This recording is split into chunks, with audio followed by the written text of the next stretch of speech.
अब ईडी के मामले में कुछ नहीं बचा। 2 साल से जिस इन्वेस्टिगेशन की नौटंकी केंद्र सरकार कर रही थी, वो पूरी की पूरी इन्वेस्टिगेशन का जो किला बनाया था, वो ट्रायल कोर्ट के एक बेल ऑर्डर ने ढहा दिया। तो बिना सबूत के आप मुख्यमंत्री को कैसे आरोपी बना सकते हैं? आपको सबूत दिखाने पड़ेंगे। मुख्यमंत्री जी का नाम ना तो ईडी की एफआईआर में है, ना सीबीआई की एफआईआर में है। मुख्यमंत्री जी को अब तक कोर्ट ने किसी चीज में तलब नहीं किया है। मुख्यमंत्री जी को बेल दी कि जो कुछ भी ईडी ने कोर्ट के सामने रखा, उसके अंदर मुख्यमंत्री के खिलाफ कोई मामला नहीं बनता। ये कोर्ट ने माना तो आप ये कह सकते हैं कि पूरा का पूरा केस डिमोलिश हो गया था। ट्रायल कोर्ट इस बात से कन्विंस हुआ कि कोई अपराध अरविंद केजरीवाल जी ने नहीं किया है। राउज एवेन्यू की ट्रायल कोर्ट ने अरविंद केजरीवाल जी को बेल दी और आज ये ऑर्डर जो है, उनका जो लिखित ऑर्डर है, रिटन ऑर्डर है, आज ये निकला है। और इस ट्रायल कोर्ट के ऑर्डर में ईडी के केस की धज्जियां उड़ा दी गई। The entire case of ED has been demolished by this order of trial court. और इस ऑर्डर के बाद ईडी का पूरा केस ढह गया है। अब ईडी के मामले में कुछ नहीं बचा। 2 साल से जिस इन्वेस्टिगेशन की नौटंकी केंद्र सरकार कर रही थी, वो पूरी की पूरी इन्वेस्टिगेशन का जो किला बनाया था, वो ट्रायल कोर्ट के एक बेल ऑर्डर ने ढहा दिया। और ये जो जज साहिबा हैं, मुझे याद आता है इसी तरीके की एक जज साहिबा थी, गीतांजलि गोयल जी। 2 साल पहले उन्होंने भी ईडी से सत्येंद्र जैन साहब के मामले में जब कड़े प्रश्न पूछे तो उस जज को बदलवा दिया गया था। आप सबके सामने हैं। और कल जब अरविंद केजरीवाल को इन महिला जज ने बेल दी है, तो इनके बारे में क्या क्या आज हाई कोर्ट में कहा गया, वो शर्मसार करने वाला है कि केंद्र सरकार की एजेंसी एक जज के विषय में ऐसा कह सकती है, ये कभी सुना नहीं गया। जब ये ऑर्डर शुरू होता है, इसकी फाइंडिंग्स है, तो जज साहिबा ने क्या लिखा है इसके अंदर? उन्होंने कहा कि भारत के मुख्य न्यायाधीश, चीफ जस्टिस ऑफ इंडिया बार बार ये बात कह रहे हैं कि ट्रायल कोर्ट के जजेस फैसले देने शुरू करें, खास तौर पे ईडी और सीबीआई के मामले में। और जज साहिबा ने इस बात को कोट किया है, In the recent past, the Honorable Supreme Court and the Honorable Chief Justice of India has been encouraging the trial courts to take up such matters and decide the same. Recently, on the CBI Day celebration, Honorable Chief Justice, while addressing the gathering and perceiving the difficult and cumbersome task being done by the trial court special judges attending CBI and ED matters, passed encouraging remarks for such courts for their motivation and inspiration। यानी कि courts की तरफ, high court और supreme court के chief justice की तरफ से कहा जा रहा है कि ट्रायल कोर्ट्स फैसले लेना शुरू करें, क्योंकि ईडी और सीबीआई के मामले में, खास तौर पे पीएमएलए के मामले में देखा जा रहा है कि ट्रायल कोर्ट में कोई राहत नहीं मिल रही, हाई कोर्ट में कोई राहत नहीं मिल रही। हर राहत के लिए आपको देश की सबसे ऊंची अदालत सुप्रीम कोर्ट में जाना पड़ रहा है। आगे क्या कहा इस जजमेंट में, वो बहुत इंटरेस्टिंग है। जज साहिबा ने कहा कि जब मैंने ईडी से पूछा कि आप कह रहे हैं 40 करोड़ का तो खर्चा गोवा के इलेक्शन में कर दिया, बाकी 60 करोड़ का कहां खर्चा हुआ? तो ईडी ने कहा हम इन्वेस्टिगेशन कर रहे हैं। कोर्ट ने पूछा कब तक कर लेंगे? तो कोई समय नहीं है। तो आप इन्वेस्टिगेशन करते रहेंगे तो क्या हमेशा जब तक आपकी इन्वेस्टिगेशन चलेगी अरविंद केजरीवाल जेल में रहेंगे? ये तो कोई कानून नहीं है। आगे उन्होंने कहा ये 100 करोड़ रुपए के बारे में भी जो कहा जा रहा है कि इसमें 40 करोड़ के बारे में, 100 में से 40 करोड़ रुपए गुजरात गोवा के इलेक्शन में खर्च हो गए हैं, इसका भी कोई सबूत ईडी कोर्ट के सामने नहीं रख पाई है। ये बात ऑर्डर के अंदर आई है, यानी कि कोई सबूत ईडी कोर्ट के सामने नहीं रख पा रही। आगे जिस बार एक बात के बारे में बार बार अरविंद केजरीवाल जी और आम आदमी पार्टी कहती है कि कोई सबूत नहीं है, सिर्फ कुछ आरोपियों को लालच देके, डरा धमका के, जेल का डर दिखा के, उनकी गवाहियों को बदलवा के अरविंद केजरीवाल को फंसाया गया है। वो बात कोर्ट में भी कही गई। कोर्ट ने क्या कहा आप सुनिए। कोर्ट ने कहा an important submission has been made by the learned ASG during the arguments on behalf of ED, whereby making submissions in respect of the credibility of approvers that, quote किया है, investigation is an art.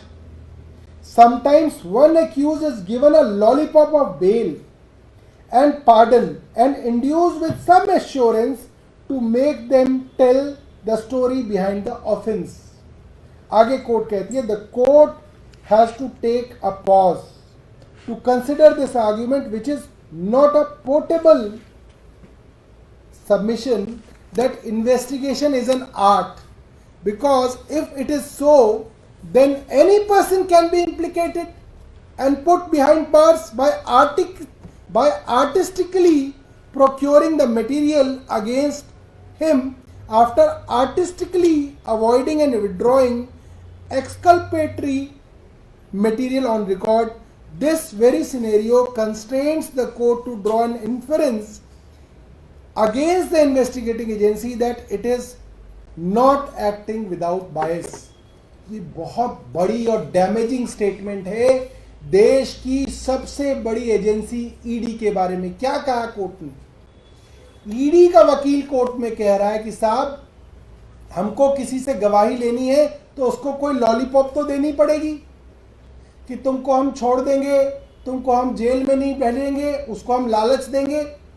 और ये जो investigation है एक art है, कला है।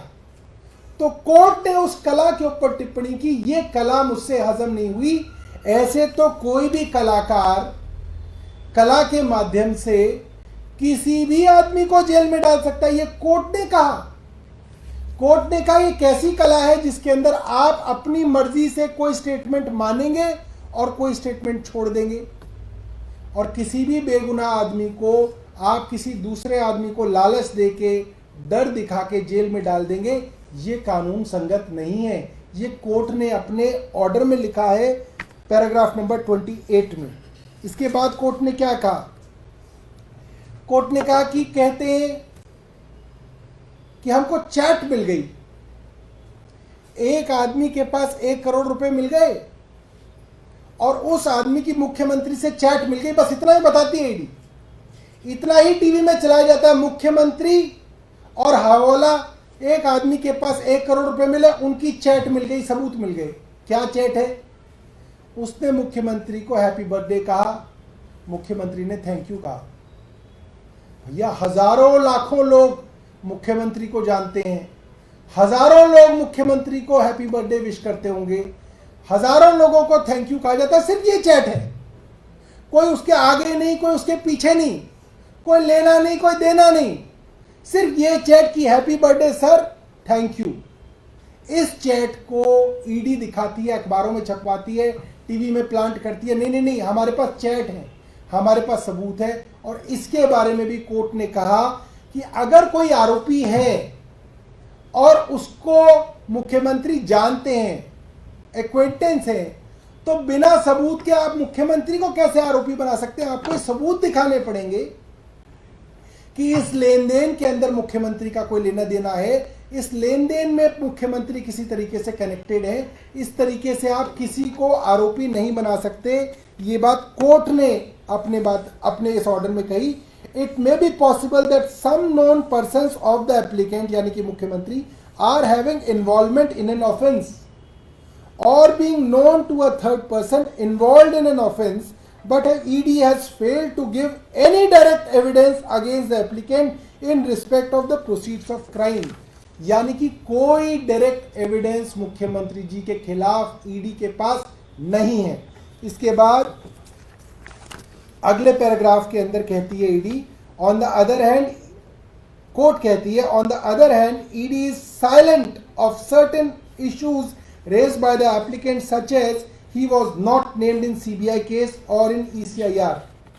Secondly, the allegations against the applicant have surfaced after subsequent statements of certain co-accused. Thirdly, this is also an admitted fact that the accused has not been summoned by the court till date, yet he is lying in the judicial custody at the instant of ED on the pretext of investigation still being going on। मुख्यमंत्री जी का नाम ना तो ED की FIR में है, ना CBI की एफआईआर में है। मुख्यमंत्री जी को अब तक कोर्ट ने किसी चीज में तलब नहीं किया है। मुख्यमंत्री जी के विषय में जो भी सबूत ईडी के पास है वो पिछले 1 साल से मुख्यमंत्री जी के बारे में जो भी कुछ है वो ईडी के पास थी। तो ईडी 1 साल से किस चीज का इंतजार कर रही थी? और इस तरीके से आप किसी को जुडिशियल कस्टडी के अंदर हमेशा के लिए नहीं रख सकते हैं। और इसके बाद ईडी ने जितनी भी बातें कोर्ट में रखी उन सब बातों को कोर्ट ने कंसिडर किया। 2.5 घंटे तक ईडी के वकील ने बहस की, कोर्ट ने उनकी बहस सुनी, उन्होंने टाइम मांगा। आपको याद होगा 2 दिन ये बहस चली। पहले दिन ही कोर्ट कह रही थी कि हम और समय नहीं देंगे, मगर फिर भी उनको अगले दिन का समय दिया, उनकी सारी बहस सुनी, उनके सारे सबमिशंस रिकॉर्ड पे लाए और उसके बाद मुख्यमंत्री जी को बेल दी। और ये बेल ज़रूरी और इम्पॉर्टेंट इसलिए हो जाती है क्योंकि सेक्शन 45 जो पीएमएलए एक्ट का है, जो बेल का सेक्शन है, वो ये कहता है कि यदि पब्लिक प्रोसिक्यूटर यानी कि ईडी किसी बेल का विरोध करे और कोर्ट उसके विरोध को सुने और उस विरोध को सुनने के बाद कोर्ट इस बात से सहमत हो कि इस आरोपी के खिलाफ प्राइमा फेसिया कोई सबूत नहीं है, कोई मामला नहीं बनता, तभी कोर्ट उसको बेल देगी। ये बहुत बड़ी बात है। इसका मतलब है कि ट्रायल कोर्ट ने माना कि जो कुछ भी ईडी ने कोर्ट के सामने रखा उसके अंदर मुख्यमंत्री के खिलाफ कोई मामला नहीं बनता।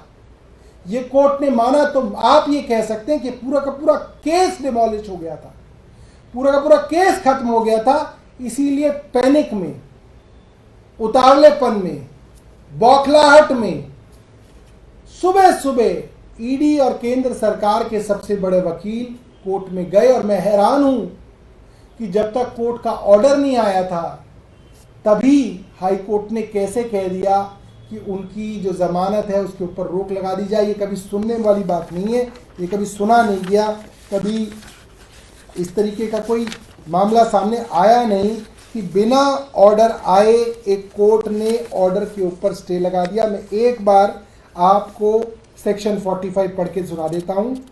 Notwithstanding anything contained in the Code of Criminal Procedure, no person accused of an offence under this act shall be released on bail or on his own bond unless, first condition है, the public prosecutor has been given an opportunity to oppose the application for such release, जो कि इस मामले में हुई। ED ने 2 दिन बहस की।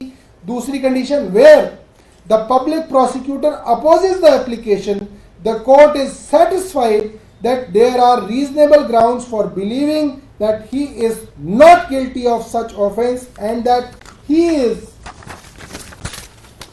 not likely to commit any offence while on bail। यानी कि कोर्ट, ट्रायल कोर्ट इस बात से कन्विंस हुआ कि कोई अपराध अरविंद केजरीवाल जी ने नहीं किया है। बहुत बहुत धन्यवाद। नेशनल दस्तक की आपसे गुजारिश है कि अगर इसको बचाना चाहते हैं तो नेशनल दस्तक को सब्सक्राइब करने के लिए रेड कलर के सब्सक्राइब बटन को दबाएं, फिर बेल आइकन की घंटी दबाएं। नेशनल दस्तक को बचाने के लिए बहुत जरूरी है कि हर खबर को शेयर करें, लाइक करें, कमेंट जरूर करें।